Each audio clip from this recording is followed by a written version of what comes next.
Assalamu alaikum class, welcome back. Today we're going to be doing another essay by Charles Lamb, and the previous essays that we did by Charles Lamb will have made you realize by now that Lamb's style is slightly different from that of other essayists of his time, and particularly different from that of Francis Bacon, on whom we laid a lot of emphasis when we first started this module. Which is not to say that one essayist is greater or lesser than another essayist. The great masters of the essay that we are dealing with in this module will make you realize that you cannot place one above the other.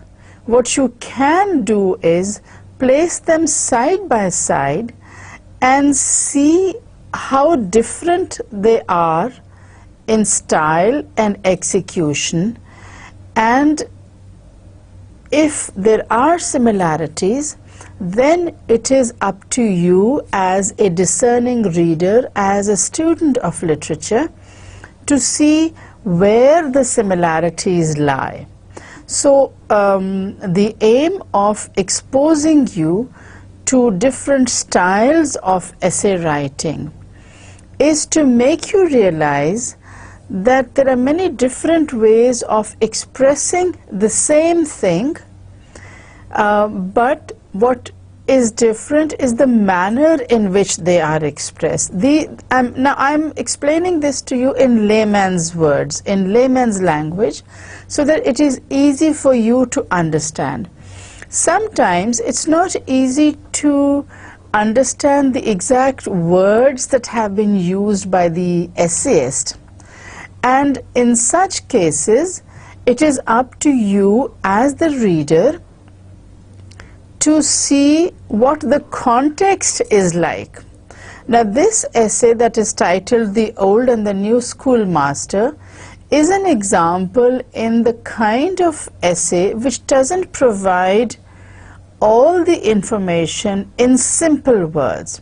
You need to remember that Lamb, writing in the 18th century, was writing for people for whom English is the first language, and he's also writing for people who have a certain amount of formal education with English as the first language. So do not panic if you come across words or terms or expressions that you cannot understand when you first read them. Dictionaries are there. We're living in the age of Google, and all expressions, all words that are used, even the Latin expressions that have been used, if you just put them onto Google or you look them up in a good dictionary, you will be able to find English translations, English equivalents of these words and expressions. So Charles Lamb, being educated, has the tendency to use expressions and words that we as speakers of English as a second language may not be familiar with. So in these cases, your efforts as readers and as students deserve double the credit that would be given to, let's say, a student who has English as a first language. So when you come across these terms, these expressions, keep in mind the fact that you do not have to know the exact meaning of each word and phrase. You don't have to know how it is pronounced by native speakers. Yes, we do try to get as close an approximation to the original as possible, but we're not living in times when pronunciation is of primary importance. You are not students of English language that you should be studying the correct pronunciation. It is necessary for comprehension at times, and it is preferable at most other times. But it is not the be-all and the end-all of English. What matters is comprehension. And as far as this particular module is concerned, what you are concerned with is not just comprehension of the subject matter and the style, but also appreciation. So when I place Charles Lamb's essays side by side with those of Joseph Addison, Richard Steele, and Francis Bacon, what I am looking at is not whether Lamb is a greater essayist than Addison, or whether Steele expressed things in a better manner. But what I am looking at, and what you as students of literature also need to be looking at, is how approaching a subject matter from a different angle, the essayist manages to convey a sense of completeness, a sense of individuality. So what we're looking at is not placing them on an hierarchical pattern and saying that so-and-so is number one and so-and-so is number two, or so-and-so is the father of essay writing. We're not doing that. What we're doing is placing them side by side and trying to analyze how different and yet how good they are at expressing themselves in the written form in the genre of essay. So let us start with the old and the new schoolmaster and see how Charles Lamb approaches his subject matter, which is two generations of schoolmasters. Now mind you, he's not referring to them as teachers, he's referring to them as schoolmasters, which means that he's talking about a particular category of teachers, that is, those who are teaching at the school level. And as we proceed with the essay, you'll see that Lamb is dealing with the class of men who were teaching schoolboys and teaching them in a certain manner and in a certain situation. Now those of you who have teaching experience may be able to relate to most of the characteristics and most of the features that Lamb puts forth as being essential in a schoolmaster. So I look forward to your being able to relate to Lamb's description of the schoolmaster. And if you do not have teaching experience, you will still be able to go back over your personal history and see whether Lamb's description and definition of a schoolmaster complements your description or your definition, your memories of schoolmasters or schoolmistresses. All of us have passed through a system of education, and all of us know what school teachers are like. But where the difference arises is when you are able to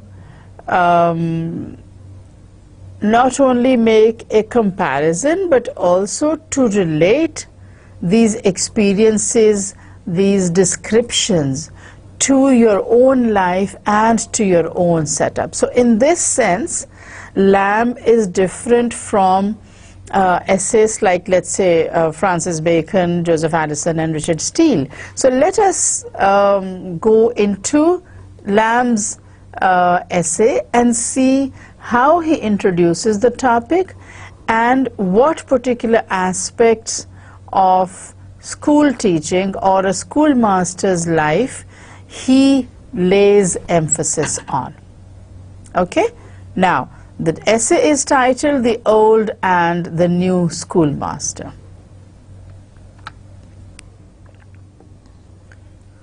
So let us now see what Lamb is trying to tell us. The first sentence that he starts off with is, "My reading has been lamentably desultory and immethodical."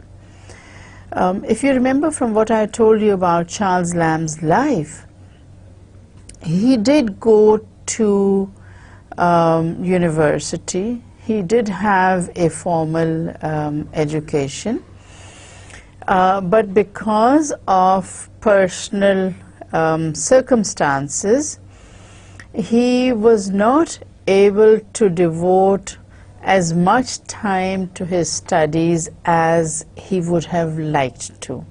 So when he says that his reading has been desultory and immethodical, he's referring to the fact that he did not have a single pattern or a single format according to which he studied. But Lamb, as you know, was a very humble and sweet-natured man. So his saying that my reading has been desultory and immethodical shows his humility.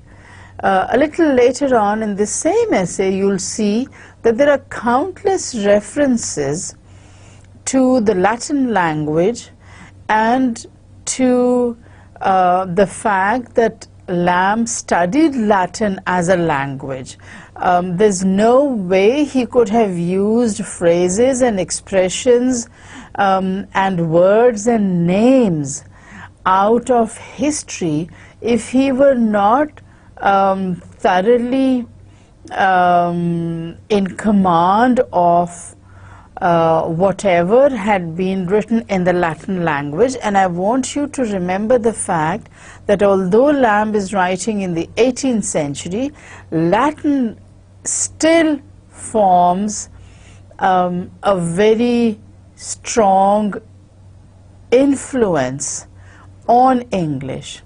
So those who studied in the renowned seats of learning, they were sure to have Latin as either a compulsory subject or something that they elected to study. As such, Lamb's familiarity with Latin is evidence of the fact that he had a very sound educational background, and even more than educational background, the fact that he loved to read. The fact that there were so many things that he was able to study on his own and for which he did not receive or require formal tuition. So Lamb saying that my reading has been lamentably desultory and immethodical is being humble. He is not taking credit for his learning. Okay? So when he says that out of the way old English plays have supplied me with most of my notions, he is at the same time referring to the fact that he was a prodigious reader. He read things that other people of his time did not. And some of these he gives a reference to when he talks about English plays and he talks about treatises. Now the fact that he read treatises is shown when he makes references in Latin. So he says everything that is related with science I have absolutely no idea about. As he says, I'm a whole encyclopedia behind the rest of the world. So he admits from day one, at the very start of the essay, that he has read English, he has read philosophy, but as far as science is concerned, he is not even a novice. He has no idea of what discoveries have been made, what inventions have taken place. So as he says, I should have scarcely cut a figure among the Franklins or country gentlemen in King John's days. Now he's referring to the fact that during the time of King John, a lot of emphasis was placed on gentlemen, on members of the aristocracy being educated in whatever was the latest. So he's making a slightly ironic comment on the fact that certain branches of knowledge were thought to be the prerogative of the aristocracy. So he says, I would not be very highly thought of in the time or in the reign, for example, of King John, because King John's court was very well read. So what he's trying to say, again in a very humble and self-deprecating tone, is the fact that he has studied, but as far as the sciences are concerned, he has no knowledge. He has zero knowledge of the sciences. I know less geography than a schoolboy of 6 weeks standing. Again, Lamb is being very humble. He's comparing himself to a schoolboy who has just entered school. As he says, anyone who has spent 6 weeks in school probably knows more about geography than I do. So again, humility. To me, a map of all old Ortelius is as authentic as Arrowsmith. Since he has no knowledge of geography, he cannot read maps, he cannot compare maps, he cannot say whether this map is a true representation of a particular part of the world or not. So he's absolutely unversed in geography.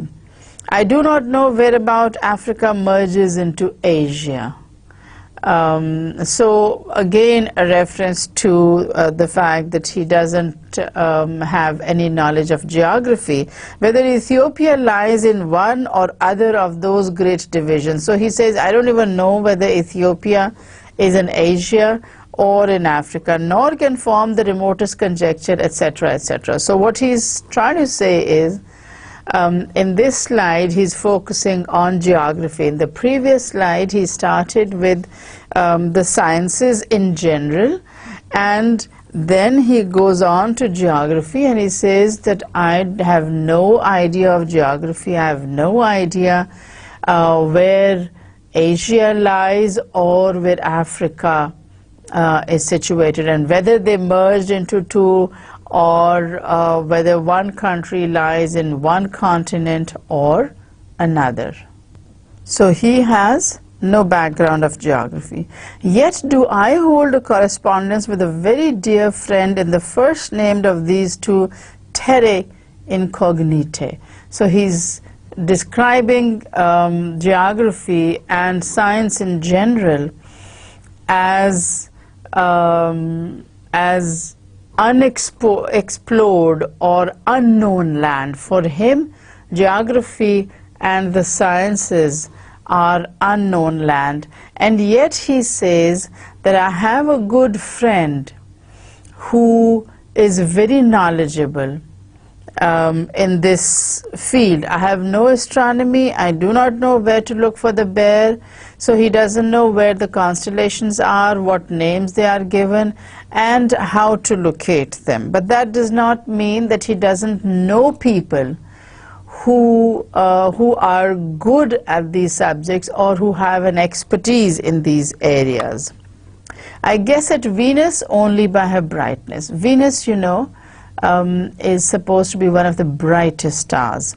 And if the sun on some portentous morn were to make his first appearance in the west, I verily believe that while all the world were gasping in apprehension about me, I alone should stand unterrified from sheer incuriosity and want of observation. Of course, Lamb exaggerates, and exaggeration is a part of his technique of essay writing. So when he's discussing astronomy, he says, you know, I am so ignorant of astronomy that I do not know how to locate Venus, I don't know where the Great Bear is, what the story is behind it, I have no idea of what constellations there are in the heavens. And he says, you know, he's exaggerating, and as a part of his exaggeration he says, you know, some morning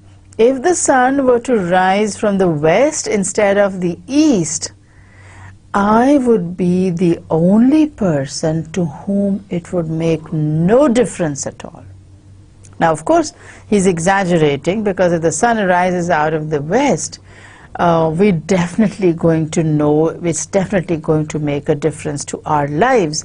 But he says, if such a thing happens, I alone will be unterrified, because I will think that it is something that's very natural.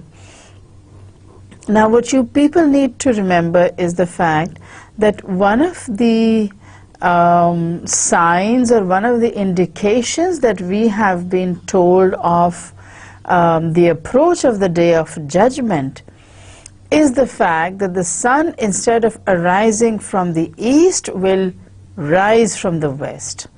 And that will be an indication that Judgment Day is at hand. So obviously all mankind is going to be terrified, because this is something that is unheard of, that's something that's hard to believe. So when such a thing happens, all mankind will be terrified. But Lamb says, it will make no difference to me, because I don't know whether the sun rises out of the east or the west, and it makes absolutely no difference to me if it rises from another direction. Of history and chronology, I possess some vague points. So he has studied history, such as one cannot help picking up in the course of miscellaneous study, but I never deliberately sat down to a chronicle even of my own country. So he's not talking about world history.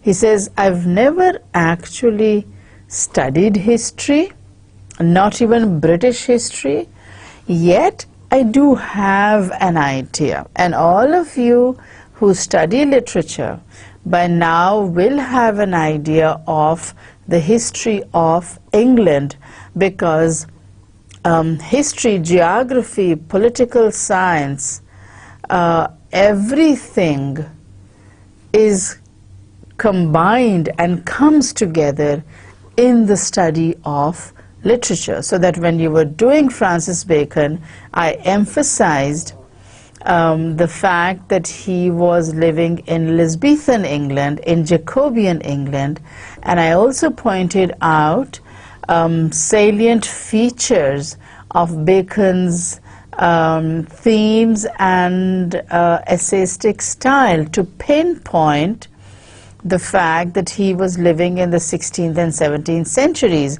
And then when I took you on to essays from the Spectator, I pointed out specifically that the areas that Addison and Steele were writing about were of particular interest to the aristocratic circle of that time. So he has no formal education in history. I have most dim apprehensions of the four great monarchies, and sometimes the Assyrian, sometimes the Persian floats as first in my fancy. So no knowledge of world history. I make the widest conjectures concerning Egypt and her shepherd kings. My friend M, with great painstaking, got me to think I understood the first proposition in Euclid, but gave me over in despair at the second. So he says, I have not studied world history. I have not formally studied British history, but I do have an idea of British history. I do not know whether geometry or the sciences in general or geography have had any influence on my life. But he says, as far as Euclid is concerned, my friend tried to teach me certain aspects of the sciences, but I was unable to understand them because I do not have a mind that is inclined to the study of the sciences. I am entirely unacquainted with the modern languages. That would be French, Italian, Spanish, German. And like a better man than myself, have small Latin and less Greek. Now again, he is exaggerating. He's being very humble when he says that I know a very little of Latin and even less of Greek. He was, of course, well versed in both Latin and Greek. I'm a stranger to the shapes and texture of the commonest trees, herbs, flowers, not from the circumstance of my being town-born, but because I have not studied anything related with, let's say, agriculture or the vegetable kingdom. So he says, I do not know the modern languages. I know very little of the ancient languages, and you know, Latin and Greek come under the category of the ancient languages. So he says that it's not that I do not know about trees and plants because I have spent my whole life in the city. It's something that goes beyond that. Even if you were to put me in the countryside, I would still be the same. I would still be as ignorant about essential aspects of the countryside, like trees and roots and herbs and plants, etc., etc. So he says, and that's not the only thing. If you think that I do not know about trees and plants because I've lived my life in the city, then logically speaking, I should be very familiar with things like machines and engines. But he says, my knowledge of machines and engines, if possible, is worse than my knowledge of trees and plants. So it's not the fact that I'm town-bred or town-born. The reason goes deeper than that. And he says, it's not that I pretend to be ignorant, not that I affect ignorance, but my head has not many mansions, nor spacious, and I have been obliged to fill it with such cabinet curiosities as it can hold without aching. I sometimes wonder, and this is really rather amusing, the way in which he puts it. He says, I sometimes wonder how I have passed my probation with so little discredit in the world as I have done upon so meager a stock. Lamb at his most humble, most modest.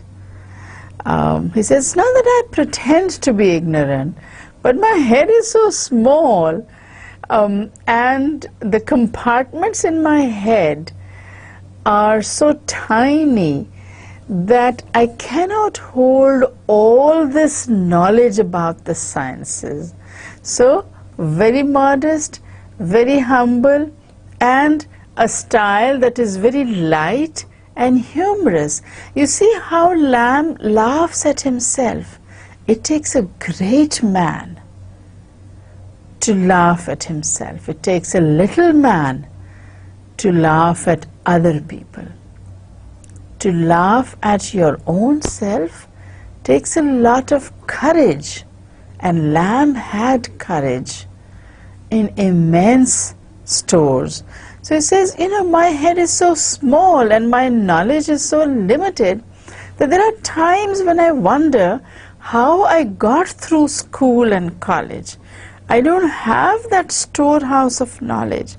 I don't have a very wide base of knowledge to be able to talk about certain subjects with some knowledge. So the fact is, a man may do very well with a very little knowledge and scarce be found out in mixed company. Everybody is so much more ready to produce his own than to call for a display of your acquisitions. So, one reason he says he doesn't have much knowledge is because he doesn't need it. He says, I don't need that knowledge, and I have found out that it's not difficult to get along in the world with very little knowledge. And the reason he gives is a very intelligent reason. He says, whenever you go into company, whenever you meet people, each individual is so full of his own self, of his own importance, that he doesn't have the time or the inclination to ask your opinions, to want you to say something. So again, in a rather humorous way, he's pinpointing at the weaknesses and shortcomings of human beings. According to what he says, human beings are so fond of the sound of their own voices that they do not have time to listen to other voices. They're so full of their own self and their own ideas and feelings and emotions and thoughts that they have no inclination to listen to other people's thoughts and ideas and emotions and feelings. So he says, I can get by with very little knowledge for the simple reason that nobody is interested in my knowledge. So, a very interesting point. But in a tete-a-tete, there is no shuffling. When there's only two people and you're having a discussion, it's very difficult not to reveal your knowledge or ignorance, whatever the case may be. The truth will out. There's no way you can disguise the truth. There's nothing which I dread so much as the being left alone for a quarter of an hour with a sensible, well-informed man that does not know me. And then he goes on to describe such a situation. So he says, I'm not the kind of person who should be allowed to be in the company of a sensible and a well-informed person, because I don't know anything about anything, and a very short conversation will reveal the depth of my ignorance on anything that people like to discuss. And he says, lately I got into this dilemma. And how he got into this dilemma, he's going to tell us in a bit. So he says, in one of my daily jaunts between Bishopsgate and Shacklewell, the place where he lived, the coach stopped to take up a staid-looking gentleman, about the wrong side of 30, who was giving his parting directions in a tone of mild authority to a tall youth who seemed to be neither his clerk, his son, nor his servant, but something partaking of all three. So he says, a while back, I got stuck in a situation where there were only two of us, and the other person was a very well-informed, a very well-read person, a sensible person, as he calls him. And he says that when I was traveling from Bishopsgate to Shacklewell, I was going home, in other words, the coach, which would be your equivalent of a bus or the metro or the tram or the van that is used for daily commuting. So he says that the coach stopped to pick up a very sensible and a very serious looking man who was giving some form of instructions to a tall youth, a tall boy. And this boy was not in the position of being his clerk or his son or a servant, but the way in which he was receiving the directions and the way in which those directions were being given gave the impression that he was a combination of clerk, servant, and offspring. The youth was dismissed and we drove on. So they continued to Shacklewell. As we were the sole passengers, he naturally enough addressed his conversation to me. And this is where Lamb sort of gets into trouble. And we discussed the merits of the fare, something that two men left on their own would automatically start discussing in public transport. And mind you, the coach was a public transport. The civility and punctuality of the driver, yes, the driver is very good, yes, I'm impressed by the service. The circumstance of an opposition coach having been lately set up, and one of, it's chit-chat, casual conversation that they're having, and in this casual conversation, the other gentleman asks questions, and Lamb or Ilya asks questions, and they give answers to each other. And they sort of very soon run out of things to discuss, but the journey is a long one, so what is to be done in the meantime? And very soon this decision is taken out of the hands of Ilya.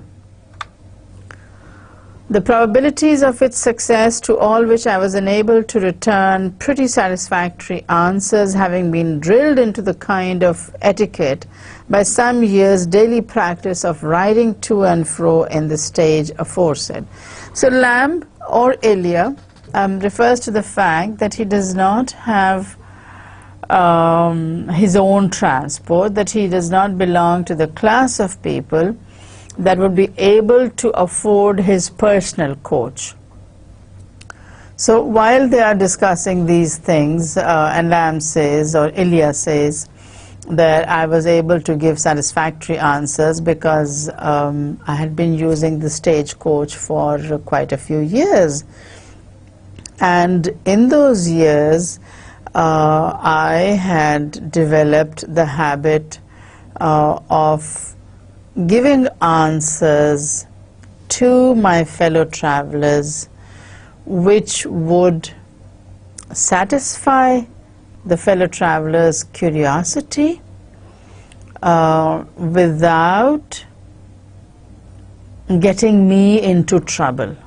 So what he has tried to do and what he has developed over the years is the ability to hold a conversation with a fellow traveler without antagonizing him, without saying anything that would make his fellow traveler antagonistic. And so it happens on this occasion also. Whatever questions he asks, he provides the answers, and then comes trouble.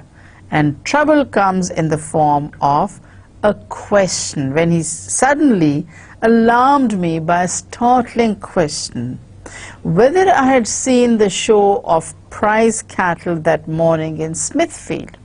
Now, cattle shows are held very regularly in countries where agriculture forms the basis of the economy. So this gentleman, he comes up with this question of whether Ilya had seen the show of prized cattle, had been to the cattle show at Smithfield. Now, as I had not seen it and do not greatly care for that sort of exhibitions, I was obliged to return a cold negative. So Ilya had to admit that he had not been to that exhibition. He seemed a little mortified as well as astonished at my declaration, as he was just come fresh from the sight and doubtless had hoped to compare notes on the subject. However, he assured me that I had lost a fine treat, as it far exceeded the show of last year. Now, Ilya, because he has seen neither the show of last year nor the show of this year, is unable to make any comment. But this particular man says, "Oh, how is it that you've not seen it? You know, I saw it just this morning." Now, what he's trying to say is that somehow Ilya does not measure up to his standards of a gentleman, because it's impossible to have missed out this cattle show at Smithfields. Anyone who was anyone was there.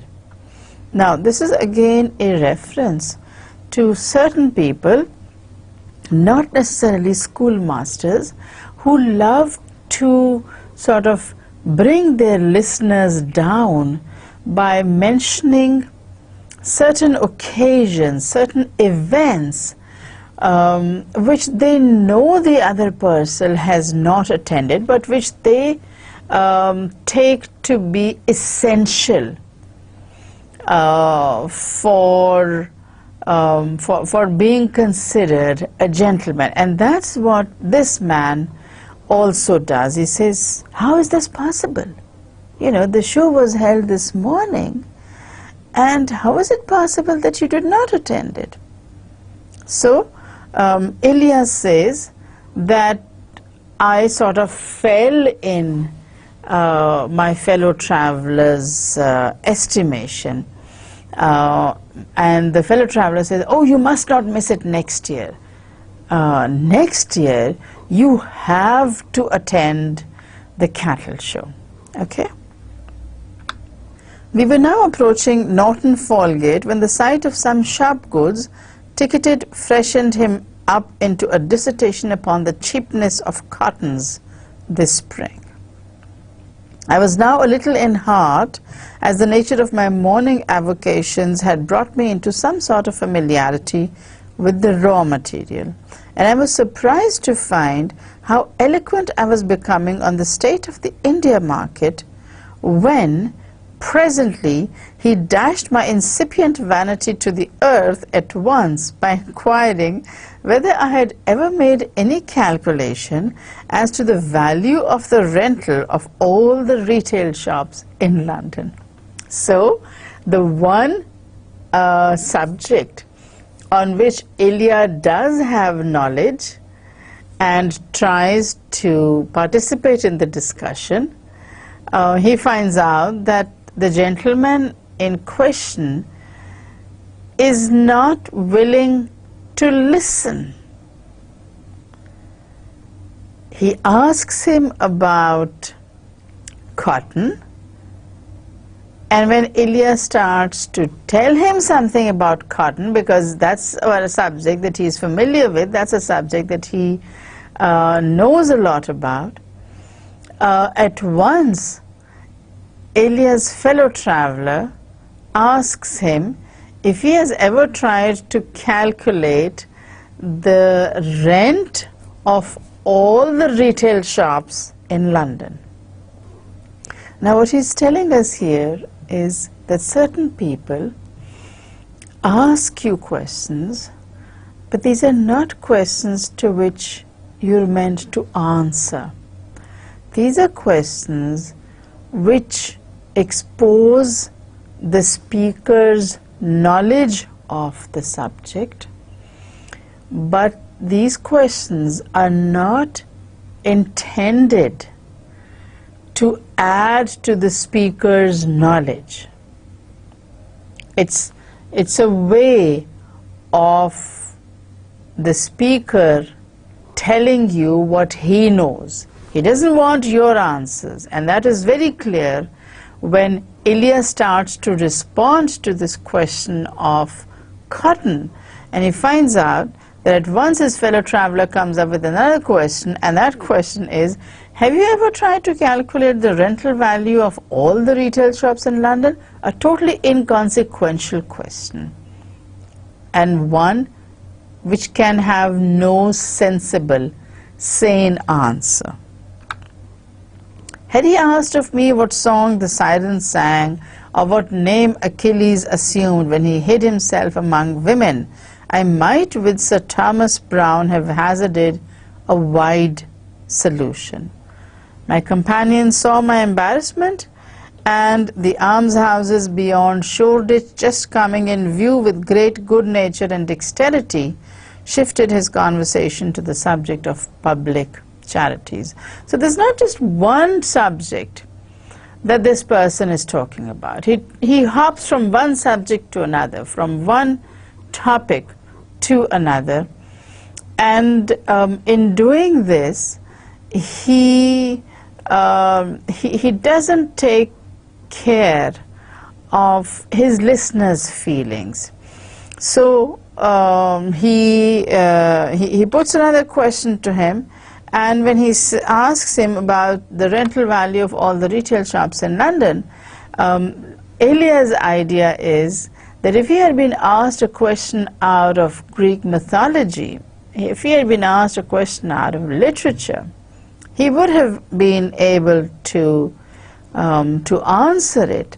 But being asked about something that is so calculating and so scientific as the rental value of all the retail shops in London, Ilya is totally at sea. Ilya does not have any idea what to say, how to respond, and he feels embarrassed. So when he feels embarrassed, his companion asks him another question. So he shifts on to the subject of public charities, which led to the comparative merits of provision for the poor in past and present times, with observations on the old monastic institutions and charitable orders. But finding me rather dimly impressed with some glimmering notions from old poetic associations than strongly fortified with any speculations reducible to calculation on the subject, he gave the matter up. Okay, so when he starts talking about public charities, that's an area in which Ilya has some knowledge, and his ideas do not coincide or conform with the ideas of the fellow traveler, because his fellow traveler starts saying, oh, you know, in the past the church used to give out alms, the church used to give out charity, and it was a very good institution. But Ilya does not agree, because Ilya's knowledge is more deep, or is deeper than the knowledge that this gentleman possesses. And as soon as the gentleman finds out that this is a subject on which Ilya can speak and on which Ilya can give his opinions, he changes the subject matter. So you see, what he's trying to do throughout it all is to impress Ilya with his knowledge. His aim is not to engage in conversation or not to form a relationship.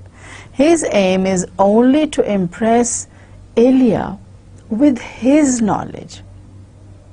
He doesn't want to know what Elia knows about. He just wants to tell Elia what he knows, and thereby to expose Elia's own ignorance. So he says that during this conversation we approached the turnpike at Kingsland, where he was going to get off, and he just gave a parting shot and as Elia says, in the most unfortunate position he could have chosen, which is that he inquires about the North Pole expedition. Now when he's getting off, he knows that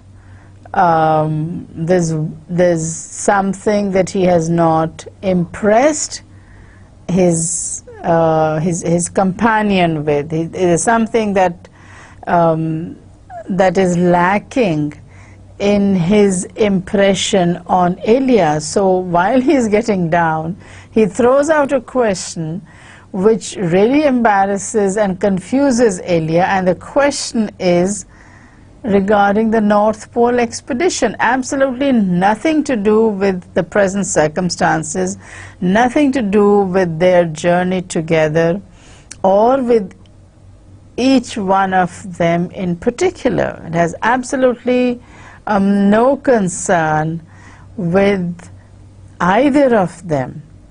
While I was muttering out something about the panorama of those strange regions, by way of parrying the question, the coach stopping relieved me from any further apprehension. So he just throws out this question about the North Pole expedition, and when Elia mutters something under his breath about, you know, who cares about the North Pole expedition, or the North Pole expedition is not of concern to me, the gentleman gets off, and because the coach has stopped, so he starts to make preparations for his departure.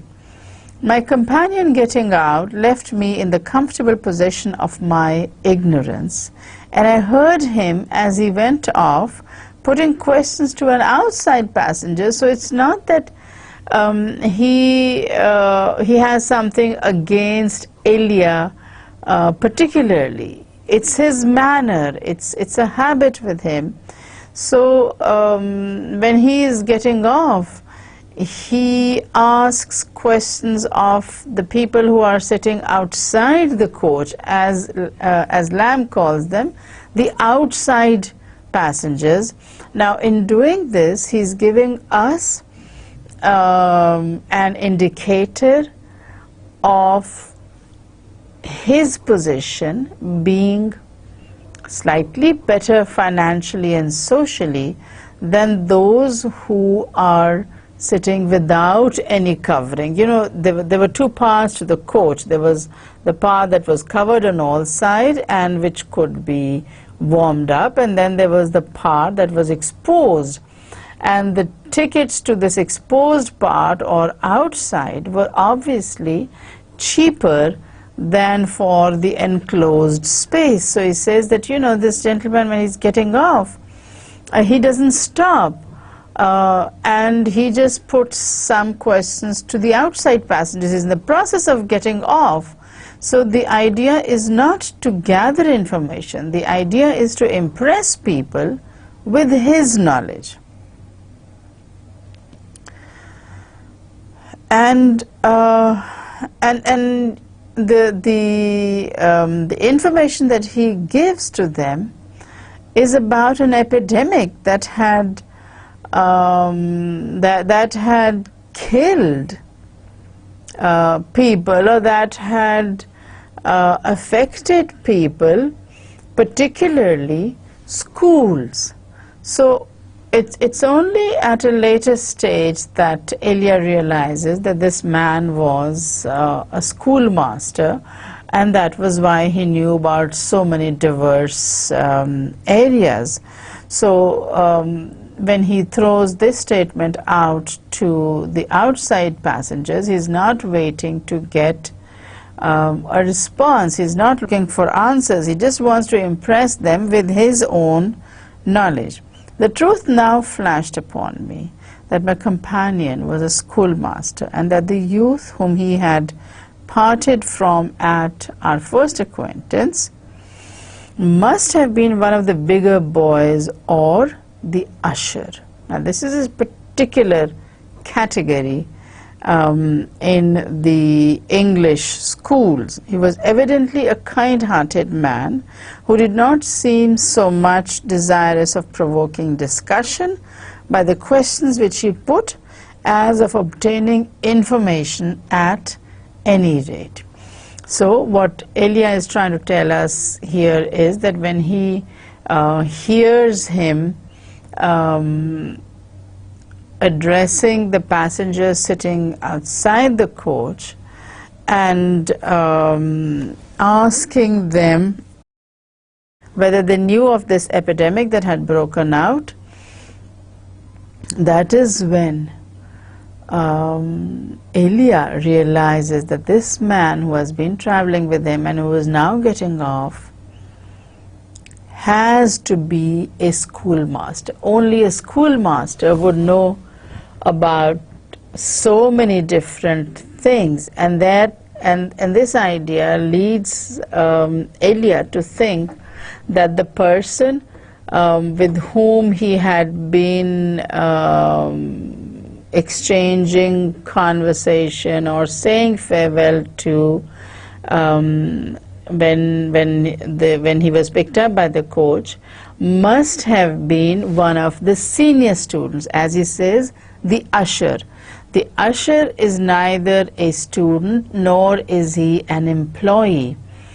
Very frequently the senior students, the senior boys, were taken on as ushers, and Lamb is going to tell you in a bit about who could be an usher and what the duties of an usher would be.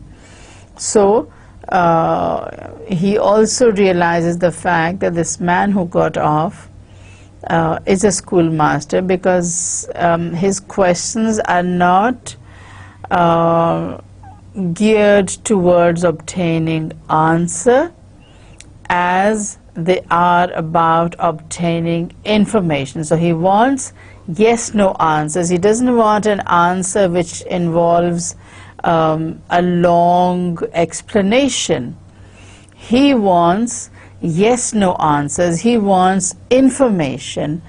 He's not interested in increasing his knowledge base. He just wants information that he can then pass on to other people. Before we end this lesson, let us quickly recap what we have done today.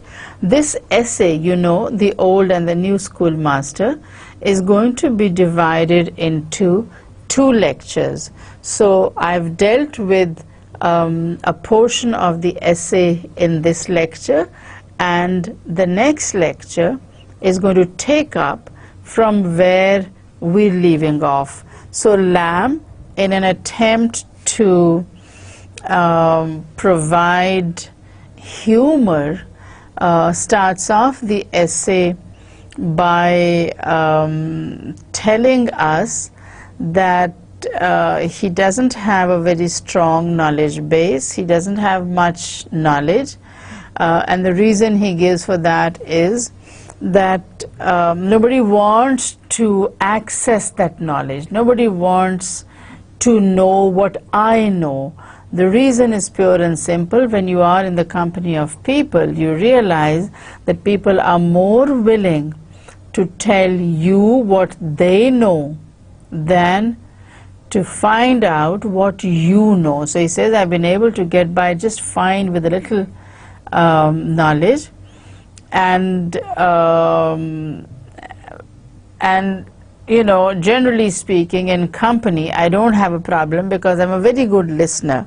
But he says when there is a one-on-one, then you need to be able to hold your own. And he says one such occasion arose a while back when I was traveling in the stagecoach, and this other man was picked up who asked me various questions, and the moment that he found out I could respond to one or the other of the questions, he would change tracks totally. So what he was interested in was not information that Ilya had or knowledge that Ilya had. He just wanted to impress Ilya with his own knowledge, at the same time that he would inform Ilya about certain things that he knew about. And so during the course of various questions that Ilya is asked, Ilya starts to think of what his motives could be. And it is only when this gentleman is descending and he turns around to the outside passengers and he doesn't think them beneath his notice, when he puts forth this question of whether anyone knows about the epidemic that has broken out and that has already affected a few schools in Dalston. And that is when the idea hits home to Ilya that this man does not want to know anything. He only wants information. He doesn't want a transfer of knowledge from the other individual to himself. He just wants a few basic types of information, and then he's going to weave that up and make it like his own work and get all the credit that is deserved. Ilya realizes that not only is his fellow traveler a schoolmaster, but the fact that schoolmasters always had one boy, one senior student attached with them, and this person was supposed to follow the teacher around all the time, live with him, do whatever the teacher commanded. So he was a kind of an apprentice, although not at the stage where he could properly be called an apprentice. And this task was always given to the bigger boys. So the young man that Ilya saw conversing with his friend turns out to be an usher, or to be one of the senior students who have been assigned this duty. Thank you very much for being patient with me. In the next lecture, we will continue from where we have left off. Thank you. Allah Hafiz.